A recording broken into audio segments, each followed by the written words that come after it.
Adam Taxon, Right Side Broadcasting Network, here in Columbus, Ohio, where Donald Trump is going to speak tomorrow at 3 p.m. at the Convention Center.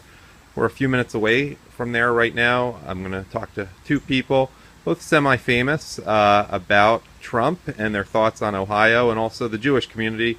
I am on the left of the screen with Yosef Murray, whom you may remember as Calvin from the days he played for Ohio State, and I'm a little more partial to his time with the Philadelphia Eagles, but that's not so true here in Columbus. And also with Paul Palnick, who's a published cartoonist with a certain degree of fame as well. And thank you for joining RSBN today, and thanks for talking to me. I guess I could start with your general thoughts on the election and what's at stake. Well, I think it's a very black and white decision to me. What's at stake is America, I think, between freedom and the government taking over everything. Mm-hmm. And they've been doing it now for the last 8 years, and they're getting a stronger and stronger grip. And I think we need a man to kind of, like an ice pick, to break the logjam with hard, tough questions. And I think Donald Trump's the man to do it. I literally cannot wait for the debates to see him confront head-on what seems to be something that's without substance. Mm-hmm. Joseph, your thoughts? Well, I agree with everything that my brother has said here, and also too, I see a critical situation because I work with youth, mm-hmm. and I see. Is that your organization, by the way, on your shirt? No, that's just one of my supporters. Oh, okay. And so that's what bothers me is the future, mm-hmm. not just even now where we are, but also when you hear about Black Lives Matters, what that really means, and all the different things that are going on within the communities, mm-hmm. and as well as within the Jewish community. There's a lot of things that we need to be more truthful. We need to let people know what's really going on instead of masking and manipulating and doing things. I even saw the movie Hillary's America. Oh. So that really opened my eyes to a lot of things that I was really not privy to. So. Did you see it as well, Paul? Yes, and it was very joyful for me because he was giving voice to something that I had been witnessing. Mm-hmm. I mean, I don't know how anyone could sweep this email corruption under the rug and pretend that they don't see it. I don't see how anyone could sweep what they did to Bernie Sanders under the rug so mm-hmm. no one sees it. I don't see any way that they could see this massive bribery that was going on in broad daylight with the Clinton Foundation and pretend it doesn't exist, and then to watch her standing up there speaking as if she's a perfectly pure and honest person. I think Donald Trump is the man to confront her and confront her hard, and I'm dying to see how she handles it. You know what, Yosef, he brought up, that people are getting away with it, and you said you work with youth a lot. Mm-hmm. Do you see any effect there? Have they noticed that, well, is there an element of why should I follow the law? Well, that's what it is. Right now, the youth, for example, when we grew up, the youth of the police officers said, halt, you halt. Right. The police said, do this, you did what you were told to do. And I see now kids define not only police order, but I watch how they're even working with their parents. Mm-hmm. Their parents say don't do that, and they go and do it anyway. So we really have a problem just in our families, in our communities, mm-hmm. in our schools, in our businesses. People don't want to go to work. When they mm-hmm. go to work, they get a paycheck, they leave, or they feel they can go smoke marijuana mm-hmm. and go to work, or they can come in whenever they feel like coming in, or they can just quit any old kind of way. All those type of things are affecting, our society, and it is getting worse. And I guess you particularly knew about rules because you played for Woody Hayes, right? Right. So rules were definitely a big deal when you were young. Rules were definitely. As a matter of fact, when we talked to the media, he would ask the question and he would answer the question, and we just said, yes, coach. Well, sorry, I didn't mean to shake the camera there. Now, in terms of specific issues related to Israel and just Jews and following trying to be a good person in general and live a somewhat holy life. How does that relate to your thoughts on the election? I think one side is very much interested in the sanctification of life, and another side treats it like it's not such an urgent issue as speaking now about abortion. Mm-hmm. And I think that's a Jewish issue in my mind. Mm-hmm. And I think Donald Trump has demonstrated a long-term friendship with Israel, a very long-term comfort with working with Jewish people in New York City. And I in no way feel, in any way, that he's anti-Semitic the way the left is trying to portray him.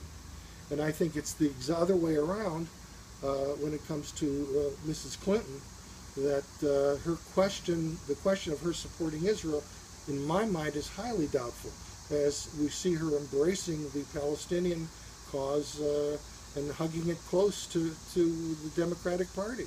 You saw the convention with the flags waving like that? Not on the first night. Yeah. The Palestinian flags waving. Oh, yeah, I'm talking burning about the Israeli flags just on the outside. Mm-hmm. I found that repulsive, and I didn't hear a full-throated apology. Right. Well, my take is, I agree with my brothers as just said, but also I see Israel as to turn to Hashem. Mm-hmm. Israel needs to rely not on America, not on anybody, but Hashem himself. And maybe this is a wake-up call for us as Jews to really to unite together and to do what we are supposed to be doing and rely on Hashem, and let Hashem be the one who protects us and guides us and gives us the things that he wants us to do, and keep his commandments and his mitzvah.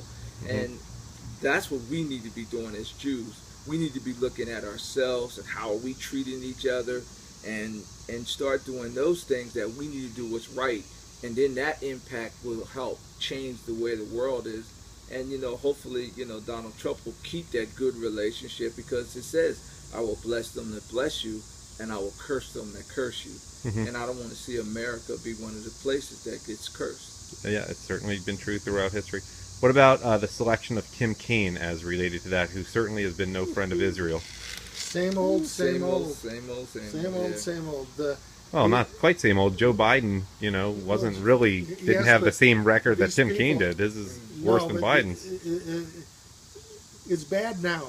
I can't imagine if Clinton got in and then we had an Arabist, a strong friend of the Islamic world. And I know full well there are many wonderful people who are of the Islamic faith. I'm talking about jihadi Islam. They don't even see this as a threat. And she has no plan whatsoever to deal with ISIS. If she has, she would have articulated by now, but I have not heard one word that ISIS is even a threat or something to be dealt with. On the other hand, Donald Trump is very clear. Very clear. And knock the hell out of him. For that, he's got my support 100%. 100%. He's certainly no racist. He wants, about immigration, he wants to know who's coming in. He's not saying he wants to block all people who are Muslim. Very, very, very fine Muslims living in this country. Wonderful people.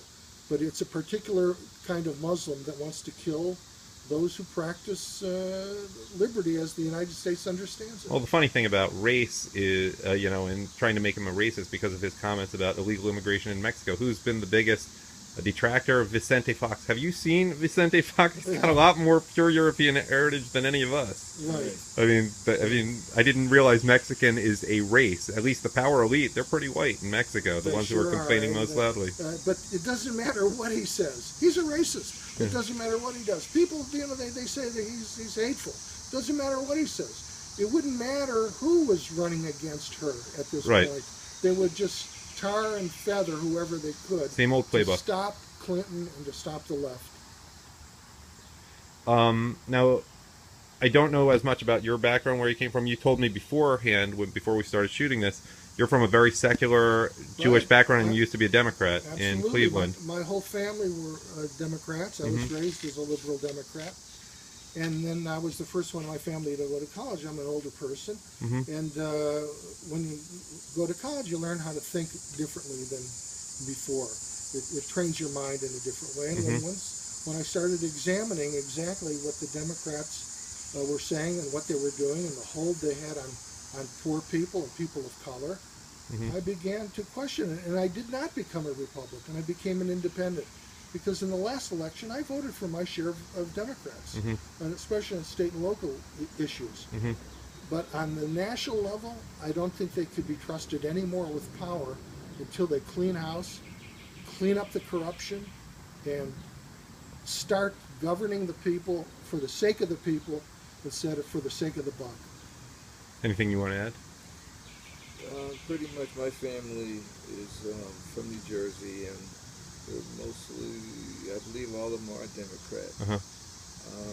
I think they're Democrats because in ignorance, because I was for a while there, Uh-huh. and I didn't understand what I know now, Mhm. and being educated. And in my background, I was a Christian, Hmm.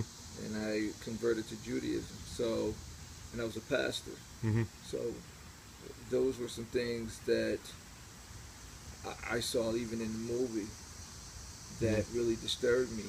That people use religion to keep people bound and to get their votes. And You're talking about in the South?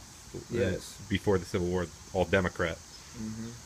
Okay, I haven't seen the movie yet. So. Yes, it's It's remarkable. remarkable. It's a remarkable movie. But and for people of color Uh-huh. are very uneducated Mhm. about what has happened, and when you tell them, here, go see this, or here, this is what happened, and they're like, no, they're living in denial. So we really have a battle of ignorance that we have to combat as well. And that's a real problem. So every time when Donald Trump says stuff, people attack him, because that's what the left does. Let me ask one final question before I run out of battery power here.